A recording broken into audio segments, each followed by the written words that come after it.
Now, I know it's possible to skip leg day, but I have no idea how you manage to skip arm day and never miss a chest day.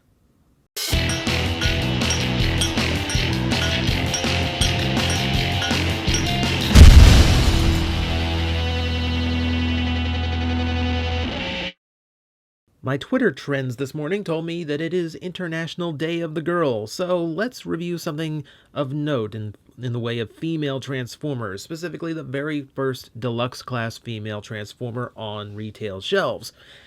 If you didn't live in Japan, that is. This is Cybertron Override, a unique figure for a lot of reasons, and oh boy, a little bit controversial. I've had people that requested this for Plastic Addict, and frankly, I'm not entirely sure why, though I have a hunch.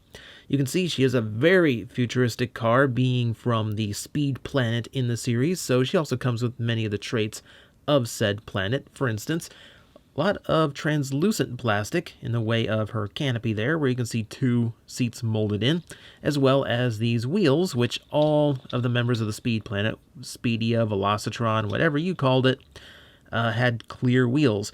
Now, none of the clear plastic is load-bearing, so I'm not concerned with it.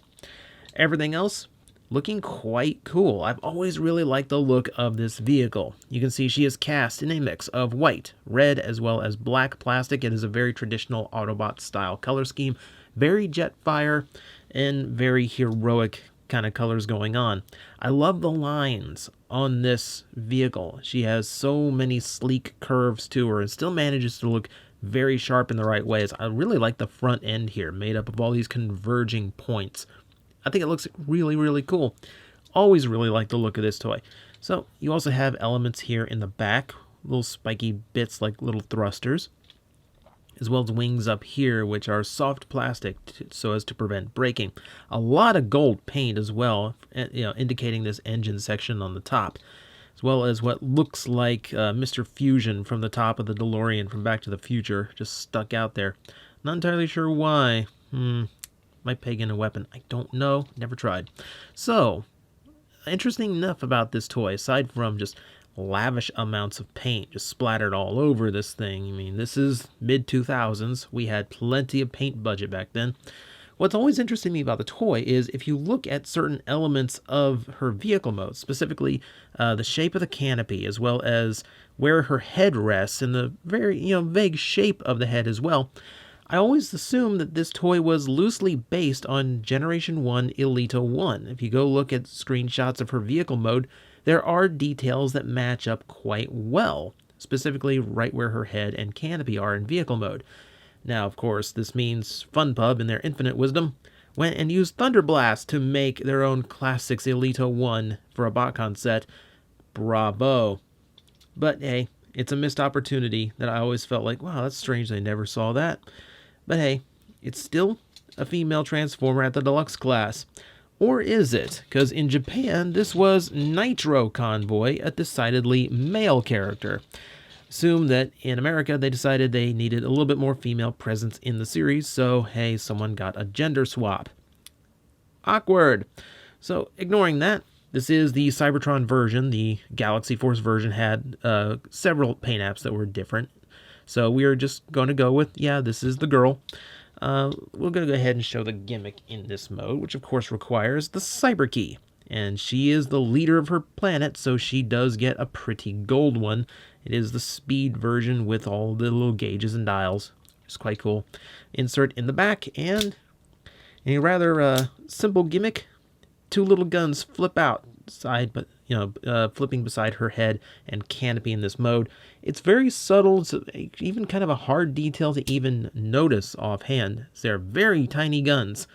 So it's a little bit underwhelming, especially considering some of the leaders get pretty lavish gimmicks and pretty big cannons. Her planet mate Crumple Zone kind of puts that to shame. So that said, that's pretty much what you get out of the vehicle mode. I really like the look of it. So we go into robot mode. Now, there's an important reason why this toy can occasionally draw me a Plastic Addict request, and why it's a little bit scorned is because this is an auto changer. As if I push this black piece forward, all the back flips up, and if I actually don't have my hand covering most of the gimmick, the arms flip out as well. Auto-transforming most of the toy. This is also handy when I need to do a random review and I'm not in the mood to actually transform anything. There's still some manual things we have to do. We have to unplug from that central section that houses the gimmick and fold it all up back here. That's what the hole is for. It plugs it in. Nice. So, with that out of the way, we go ahead and converge the pelvis section together. Rotate the thighs around. Poke out the feet like so. The heel spurs fold out. This is another reason that it probably became female. High heels. And just like this, we have our robot mode, which is a very, very quick transformation for obvious reasons. I'll hurry up and try to get the balance going here so we can go ahead and see Override in all of her glory. Very red. And because this is the mid-2000s, they used a lot of the vehicle to create the robot, meaning she's not really hiding much. Though the overall appearance is probably where she draws a little bit more of that scorn that makes her a little bit of a iffy figure. Taking a look at that head that is a little bit Elita 1 on my camera, this is a rough one. The face is painted orange, and then everything around it is painted a slight orangish red. So this is actually really hard to poke out the details a little bit. My lighting is blurring it. It's kind of washing everything out. If it's like that in the final cut, I apologize. It's not my intention, but these are really hard colors to get video of and differentiate. Again, well, if you can see it, hopefully you can. I do like the overall look of the head. It's very sharp and sleek, has some unique elements, kind of a little bit Gundam-esque with those big fins. And yeah, there's a little bit to it that reminds me of Elita 1. Also, there's light piping translucent plastic in the back, despite the fact that A, if this piece is here, there's no light that's going to get to it, and B, her eyes are painted. So that's a complete waste of time now, isn't it? So, looking at her in robot mode, obviously she's very chesty, but not in the way you would think of a female character being. Though she does have a bit of that shape, it's also a shape that you could also see very much in a male Transformer. It's kept rather generic in that sense. But what really kind of makes her oddly proportioned is just how massively wide her chest is. Especially, there's no way to collapse that or narrow it down, so it does get a little bit problematic if you're a stickler for proportion, especially because the automorph means her arms are quite tiny for how large her torso is. This, I think, is the biggest detail that kind of holds her back, is just, man, that should have been so much easier to handle, and yeah, she comes off a little bit uneven.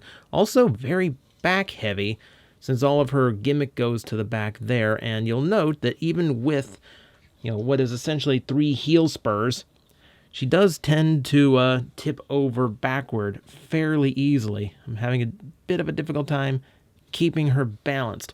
Part of that is because I did not remove her weapon, as I wanted to demonstrate that it could peg everything tightly together if you left it attached. We're going to go ahead and detach it, so that actually lets out a little bit of that weight.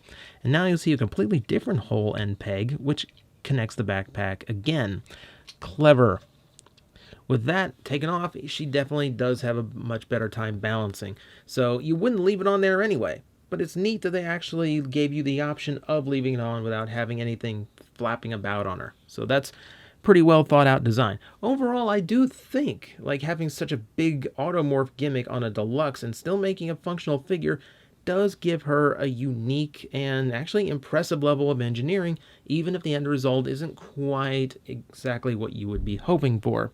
For instance, I will show you the articulation level, where the head does have rotation, but the molding does restrict it to very, very little, which is unfortunate. Now, the shoulders, despite her tiny arms, they do not have any kind of lacking articulation for their time. You have plenty of range going up and down, also out, so full universal motion. You have a bicep swivel there, as well as a decent 90-degree elbow bend. So arms pretty much have everything I really need, out of arms. Nothing in the waist thanks to how she transforms, but the thigh joint is ball jointed, has a decent enough range. That knee will get in the way of some things. Thigh rotation works well, 90-degree at the knee. Nothing in the ankle, which would help, because part of her unbalance comes from the fact that if her legs are open, this heel is not really touching the ground. This one is, which that will give you some pretty big balancing issues. However, she does have this extra component, which will plug into her hand like so. If I actually plug in the right piece, there we go. And that will counterbalance her quite a bit. And luckily, joints pretty good. Pretty good. So she actually maintains some balance despite that. Now, you will get a little bit of awkwardness out of her because of the springs connecting to her shoulders for the automorph, but beyond that, she's not bad. The articulation is about average for the time.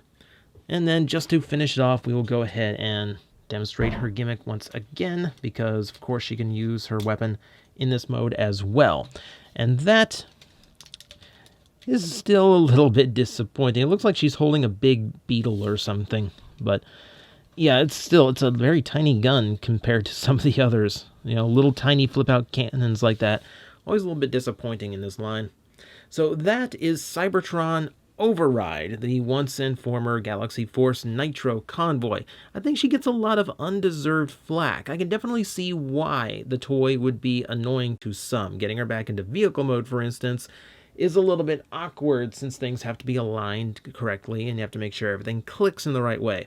However, the automorph doesn't really get in the way of the toy terribly much. It does screw with her proportions, but if you're okay with that, if you're okay with a different looking transformer, then she still stands pretty much on the average scale for Cybertron. And for Cybertron, average is still not a bad toy in any way.